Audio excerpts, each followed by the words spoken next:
Kita kayaknya bisa diserang nanti ini. Tapi mudah-mudahan enggak. Amin. Kita harus melawan arus memang. Siapa yang nyerang ini? Aduh. Tapi kita ketika ditanya siapa artis kemarin nikah sama ini, oh tahu. Ini Cepat nikah. menjawab. Iya, mereka jawab tahu.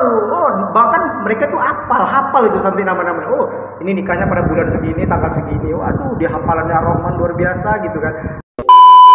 Assalamualaikum warahmatullahi wabarakatuh. Welcome to Medis, Milenial Diskusi.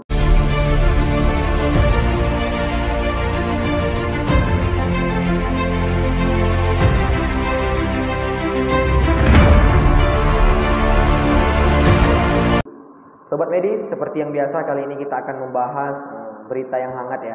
Beberapa minggu kemarin kaum hawa Indonesia pada baperan nih terkait berita para artis muda yang nikah muda, mereka kok baperan dan mereka mengatakan itu hari patah hati se-Indonesia. Apa penyebabnya nih?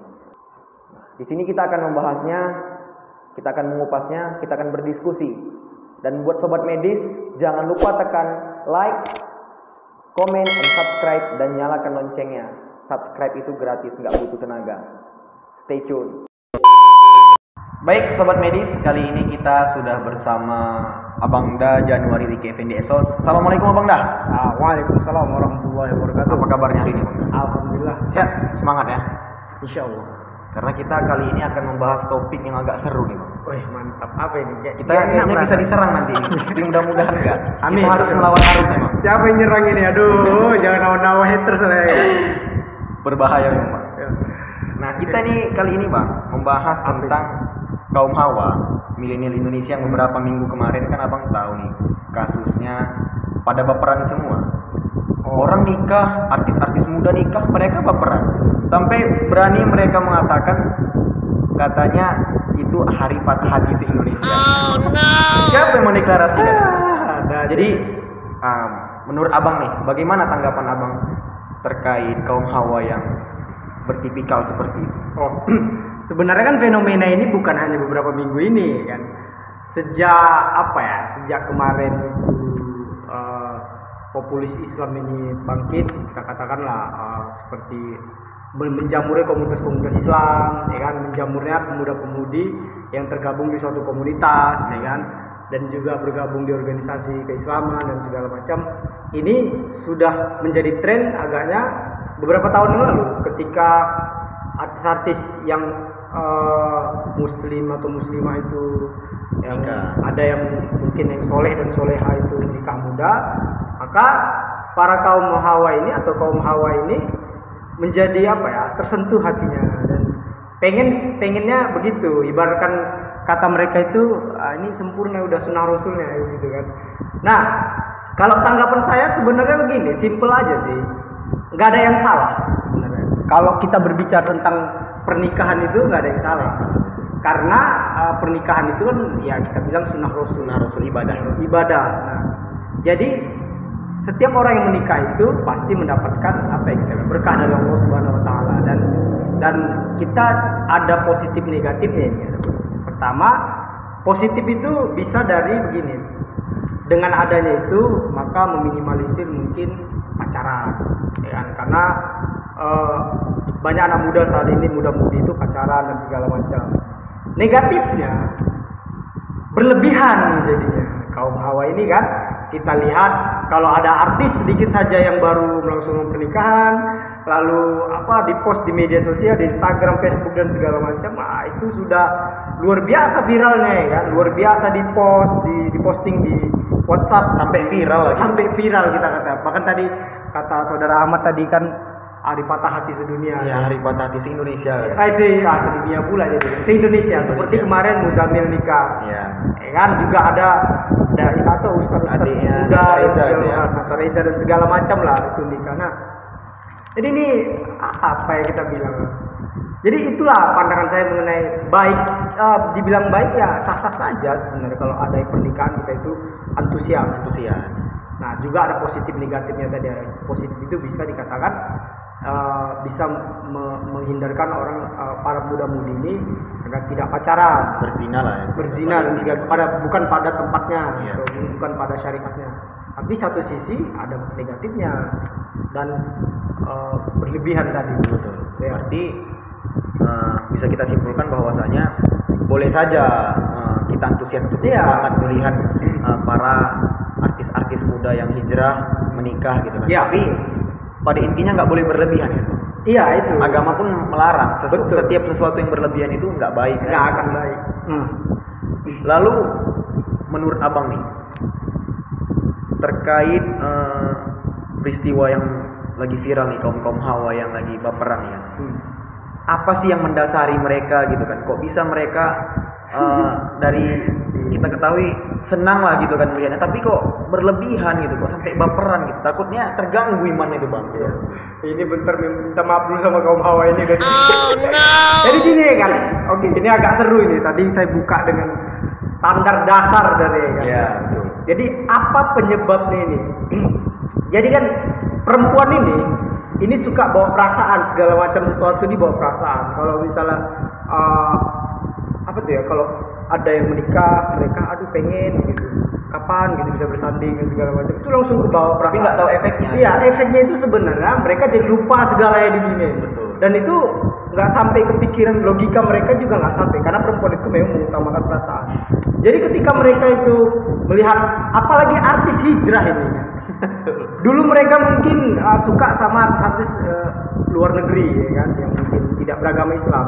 Nah, tapi sekarang malah menyukai artis hijrah tetapi tidak pada tempatnya. Nah, penyebabnya adalah karena yang ditonton itu setiap hari itu.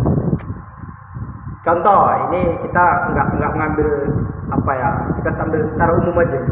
Misal dia masuk komunitas, suatu komunitas atau suatu perkumpulan, itu baik komunitas itu. Ada apa mungkin kajian-kajian keislamannya dan segala macam. Tapi dari semua kajian yang dipilih itu mereka lebih senang kajian pranikah. Aduh, bahaya ini. Betul kan?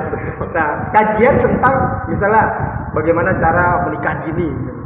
Dan itu sudah menyerang di kampus-kampus. Betul. Ada kampus yang membuat itu. Nah, juga mereka melupakan ada kajian yang lebih penting, misalnya Sirah Nabawi. Ya kan? Ada kajian tentang tauhid dan segala macam. Nah, ketika kita tanya begini, bisa nggak kita tes para ukti-ukti fillah ini? Mohon maaf sebelumnya, kita tes mereka. Ketika kita tanya, berapa sih jumlah sahabat itu yang asabiqunal awalun? Iya, betul. Dan banyak yang nggak tahu gitu. Lalu kita katakan lagi, siapa sahabat yang ketika dia nyampe ke Madinah langsung tanya di mana pasar? Pasti nggak ada yang tahu. Abdurrahman bin Auf. Ya kan? Lalu siapa sahabat yang memang dari Persia misalnya? Siapa? Nggak tahu juga. Salman Al Farisi. Tapi kita ketika ditanya siapa artis kemarin nikah sama ini, oh tahu. Ini cepat nikah. Iya, mereka jawab tahu. Oh, bahkan mereka tuh hafal itu sampai nama-nama. Oh, ini nikahnya pada bulan segini, tanggal segini. Waduh, dia hafalannya Rahman luar biasa gitu kan. Lalu mereka juga antusiasme gitu menjelaskan. Tapi kita nggak menyalahkan tokoh yang menikah. Tidak, kita tidak menyalahkan orang yang menikah. Yaitu sah-sah saja mau menikah muda, tua atau tidak menikah sekalipun itu hak masing-masing orang. Mereka punya pemahaman. Nah, tetapi jika ukti-ukti fillah ini ataupun para kaum hawa ini terus menonton hal-hal seperti ini, maka yang ada, mohon maaf, akan tumpul pikirannya, dangkal pikirannya. Nah, ini kasar ini kan. Lemah imannya. Lemah imannya. Nah, ada hal yang lebih urgent dibahas. Saya bilang tadi seperti pemahaman tauhid sudah sampai mana? Pakaian itu mungkin bisa berubah, tapi pikiran tauhid misal sudah pakai mohon maaf, sudah pakai cadar atau sudah pakai gamis yang panjang dan jilbab yang sudah besar. Tetapi jika yang dibicarakan itu hanya seputar pernikahan atau laki-laki, itu bagaimana dampaknya? Ya kan? Itu jadi apa ya? Sama aja mengidolakan orang kafir yang menikah dengan ini. Tapi ini bedanya mereka ini hijrah dan segala macam. Nah, saya mau bukan mengutip sih, mengambil sisi dari iblis dulu nih. Ibnu Qayyim Al-Jauziyah itu dalam bukunya itu dalam bukunya itu mengkaji begitu banyak tentang talbis iblis dari mana masuknya, ya kan? Nah, termasuk talbis iblis kita bisa berspekulasi bahwasanya lemahnya kaum uktifillah ini dalam hijrah itu ini masalah baperan. Jadi ketika mereka sudah hijrah, yang dipertontonkan, yang dibisikkan oleh iblis itu tonton, udah nikah, itu nikah. Pernah nggak mereka tahu bagaimana Aisyah itu perang Jamal dulu? Pernah nggak mereka tahu siapa wanita pertama kali yang mati syahid ya? Pertama kali, namanya Sumayyah, itu luar biasa. Tidak dijadikan tauladan. Pernah nggak mereka baca sejarah tentang Asia, istri Firaun yang mati ketika mencintai Allah dan syahid. Pernah nggak mereka mengetahui sejarah-sejarah Maryam yang tidak disentuh laki-laki, bahkan tidak ada sahabatnya para laki-laki, ya kan? Pernah nggak tahu kisah tentang Robiatul Al-Adawiyah yang tidak menikah seumur hidupnya, sama seperti Maryam? Karena saking cintanya kepada Allah. Kita bukan melarang pernikahan, tetapi lihat konteks yang mereka pahami ketika hijrah seperti itu. Bahwasanya permasalahan itu bukan hanya nikah. Ada permasalahan lebih penting, dan pemahaman agama itu harus diperbanyak lagi dengan membaca sirah nabawi, membaca hukum-hukum Islam, fikih. Apalagi fikih ini penting buat perempuan karena mereka ini fikih wanita. Ya, fikih wanita tentang haid, apalah dan segala macam, tentang bersuci itu kan berbeda dengan laki-laki dan segala macam, tentang aurat dan segala macam. Bagaimana mereka berkomunikasi antara laki-laki dengan perempuan, bagaimana menjaga dirinya supaya tidak terjadi fitnah dan segala macam. Itu kan tidak sampai ke situ. Nah, jadi ini yang jadi masalah ini baru cerita pemahaman agama yang harus dipahami ya. Belum lagi kita cerita yang lain gitu. Bagaimana perempuan Islam ini bisa berperan di kancah sains misalnya, di kancah politik misalnya, di kancah sosial. Seharusnya aspek ya Bang, iya, bisa dikuasai. Nah, tapi dari sekian perempuan kita kecewanya itu ukti-ukti ini hanya menyukai bagian pernikahan ini. Kayak, iya jilbabnya besar, tapi yang dibicarakan, iya itu artis itu sudah nikah. Waduh, luar biasa. Maharnya itu Ar-Rahman. Gak salah memang. Maharnya itu surah An-Naba, mahar itu Al-Baqarah, mahar. Iya gak salah. Tetapi tidak dilihat esensi dari pernikahan itu apa. Ilmu. Kalau maupun tentang memahami tentang nikah, ilmu tentang nikahnya udah sampai mana? Ada juga orang nikah dini itu cerai dan segala macam kan. Itu berarti saya Bung Ahmad bisa kita simpulkan diperdalam dulu kajian ilmu agama. Iya, betul sekali. Ada hal yang lebih penting bagi kaum hawa yang dipelajarinya sebelum ia langsung terjun kepada pembahasan bab tersebut. Iya, betul. Bab pernikahan tersebut kan gitu ya. Makanya Rasul pun bilang kalau ketika kita ingin melakukan sebuah pernikahan, tuntutlah ilmu agama terlebih dahulu. Iya, buat ilmu agama. Dan Rasul itu kan juga nggak pernah terkenal bahasa sekarang itu alay pada istrinya. Terlalu mempertontonkan kemesraan walaupun sudah nikah. Pasti kita yakin Rasul itu orang yang paling romantis di dunia ini kan. Tapi yang terlihat dari Rasul itu adalah kebijaksanaannya, apalagi kecerdasannya, ketegasannya kepada sahabat dan para istrinya. Itu yang diajarkan. Bahkan Aisyah itu kan wanita tercerdas. Dia hafal ribuan hadis ya kan. Nah, ada nggak perempuan hafal ribuan hadis sekarang? Wallahu a'lam. Mudah-mudahan ada. Kita yang nggak ada. Kita yang mendoakan terus. Ya, kalaupun nggak ada sekarang, insya Allah ke depan ada. Mudah-mudahan. Insya Allah. Jadi apa nih saran abang terhadap kaum hawa yang kita ketahui saat ini menjadi kaum hawa yang baperan gitu kan. Lagi kan saat ini kan pemuda sekarang kan lagi degradasi moral gitu kan.